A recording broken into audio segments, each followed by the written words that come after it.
Assalamualaikum warahmatullahi wabarakatuh. Perkenalkan, nama saya Ahmad Riyadi. Semester 3 kelas A17 PJJ PAI IAIN Syekh Nurjati Cirebon. Saya berasal dari Pulau Madura, yaitu tepatnya di Kabupaten Sumeneb. Saya mengajar di SMK Al-Hidayah, Desa Beragung, Kecamatan Guluk-Guluk, Kabupaten Sumeneb. Pada kesempatan kali ini saya akan memenuhi tugas ujian tengah semester materi usul fikih, yaitu membuat video yang berisi tentang penjelasan salah satu materi yang telah dinaikkan selama 6 pertemuan.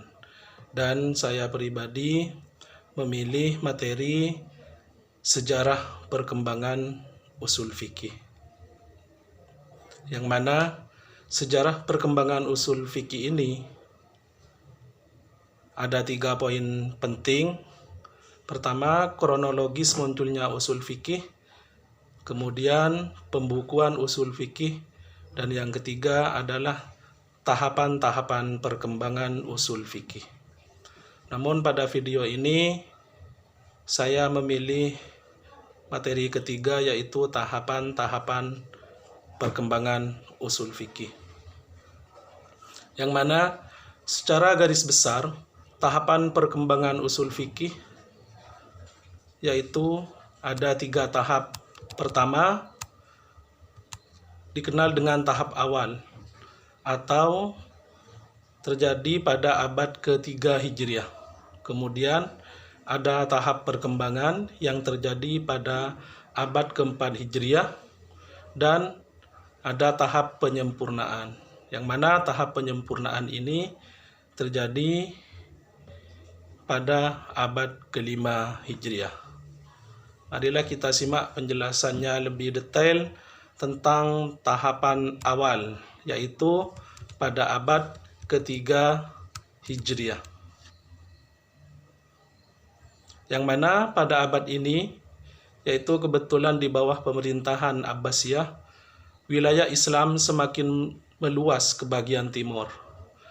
Khalifah-khalifah Abbasiyah yang berkuasa pada abad ini, di antaranya ada Al-Ma'mun, ada Al-Mu'tasim, ada Al-Wasik, ada Al-Mutawakkil. Yang mana pada masa kekuasaan mereka ini terjadi suatu kebangkitan ilmiah di kalangan Islam yang dimulai sejak pemerintahan Khalifah Ar-Rasyid. Yang mana salah satu dari kebangkitan berpikir dan semangat keilmuan pada masa kekuasaan mereka, Islam itu berkembang sangat luas, terutama di dalam bidang ilmu fikih, yang mana dari ilmu fikih tersebut dapat mendorong terhadap disusunnya metode berpikir fikih yang disebut dengan usul fikih. Pada abad ketiga ini telah tersusun sejumlah kitab usul fikih yang mana dipelopori oleh Imam Asy-Syafi'i. Setelah Imam Asy-Syafi'i, banyak juga penyusun-penyusun ilmu fikih, namun tetap menjadi rujukan terhadap karya Imam Syafi'i. Di antaranya ada kitab Al-Naq, ada kitab Al-Ijma', ada Abtal At-Taqlid, ada Ibtal Al-Qiyas.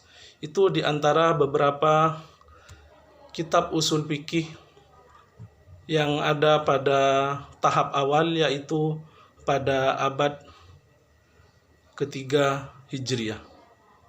Pada umumnya kitab-kitab usul fikih yang ada pada abad ke-3 ini tidak mencerminkan pemikiran-pemikiran usul fikih yang utuh dan mencakup segalanya, kecuali kitab Ar-Risalah yang dikarang oleh Imam Syafi'i itu sendiri. yang mana kitab Ar-Risalah tersebut mencakup permasalahan-permasalahan usul, permasalahan-permasalahan usuliyah yang menjadi pusat perhatian para fuqaha pada zaman itu. Hal-hal lain yang dapat dicatat pada abad ini yaitu lahirnya ulama-ulama besar yang menjadi dasar berdirinya madhab-madhab ilmu fikih. Kemudian tahapan kedua yaitu dikenal dengan tahap perkembangan, yang mana tahap perkembangan ini terjadi pada abad keempat Hijriah. Abad keempat Hijriah ini adalah merupakan abad kelemahan dinasti Abbasiyah dalam bidang politik. Pada abad ini, dinasti Abbasiyah terpecah belah menjadi daulah-daulah kecil yang masing-masing dipimpin oleh seorang sultan. Namun, kelemahan di bidang politik ini tidak mempengaruhi perkembangan semangat keilmuan di kalangan para ulama ketika itu. Bahkan, ada yang mengatakan perkembangan ilmu keislaman pada abad keempat ini jauh lebih maju dibandingkan dengan masa sebelumnya. Hal ini antara lain disebabkan masing-masing penguasa daulah-daulah kecil itu berusaha memajukan negaranya, yaitu dengan cara memperbanyak kaum intelektual yang sekaligus kaum-kaum intelektual tersebut menjadi kebanggaan bagi mereka tersendiri. Khususnya di bidang pemikiran fikih Islam pada abad keempat ini mempunyai karakteristik tersendiri dalam kerangka sejarah tasyri' Islam, yang mana pemikiran Islam berdasarkan ijtihad mutlak, yaitu terhenti pada abad ini. Karena apa? Mereka menganggap para ulama terdahulu mereka suci dari kesalahan, sehingga seorang faqih, orang yang dikatakan alim dalam ilmu fikih, tidak lagi mengeluarkan pemikirannya yang khas dalam hal-hal kecil saja.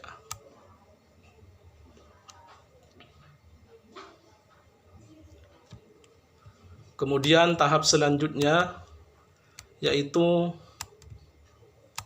ada tahapan penyempurnaan, yang mana tahapan penyempurnaan ini terjadi pada abad ke-5 sampai dengan abad ke-6 Hijriah. Kelemahan politik di Baghdad yang ditandai dengan lahirnya beberapa daulah kecil, hal itu membawa arti bagi perkembangan peradaban dunia Islam. Peradaban Islam tidak lagi berpusat di Baghdad, tetapi juga berpusat di kota-kota seperti Kairo, Bukhara, Waznah, dan Markusi. Hal ini disebabkan adanya perhatian besar dari para sultan, raja-raja, penguasa daulah-daulah kecil terhadap ilmu perkembangan peradaban saat itu. Salah satu dampaknya yaitu perkembangan kemajuan di bidang ilmu usul fikih yang menyebabkan sebagian ulama memberikan perhatian khusus untuk mendalaminya. Di antaranya ada Imam Al-Baqilani, Al-Qadi Abdu Al-Jabbar. Sedangkan kitab-kitab usul fikih yang ditulis pada abad 5 sampai ke 6 Hijriah ini, di samping mencerminkan adanya kitab usul fikih bagi masing-masing madhab, juga menunjukkan adanya dua aliran usul fikih, yaitu aliran Hanafiyah yang dikenal sebagai aliran fuqaha, dan aliran mutakallimin.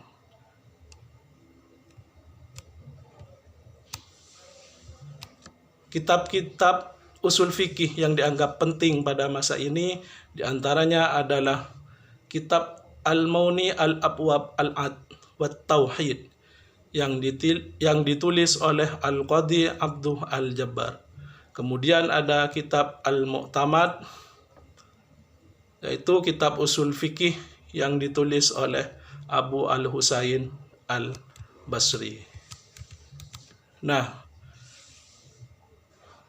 kesimpulan dari tahapan perkembangan usul fikih ini, kesimpulannya secara garis besar, kesimpulan usul fikih dapat dibagi dalam 3 tahap, yaitu tahap awal yang terjadi pada abad ketiga Hijriah, tahap perkembangan yang terjadi pada abad keempat Hijriah, dan tahap penyempurnaan, yang mana tahap ini adalah terjadi pada abad kelima Hijriah. Pada abad ketiga Hijriah juga telah tersusun sejumlah kitab usul fikih.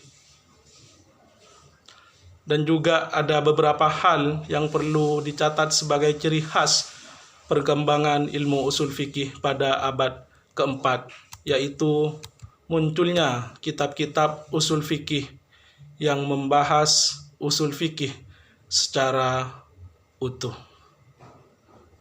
Demikian penjelasan perkembangan dari sejarah perkembangan usul fikih. Atas segala kurang lebihnya, saya pribadi mohon maaf yang tiada batasnya. Semoga tugas membuat video penjelasan salah satu materi usul fikih ini sebagai tugas UTS pada semester 3 PJJ PAI IAIN Syekh Nurjati Cirebon dapat diterima dengan baik. Akhirnya dari kami, wassalamualaikum warahmatullahi wabarakatuh.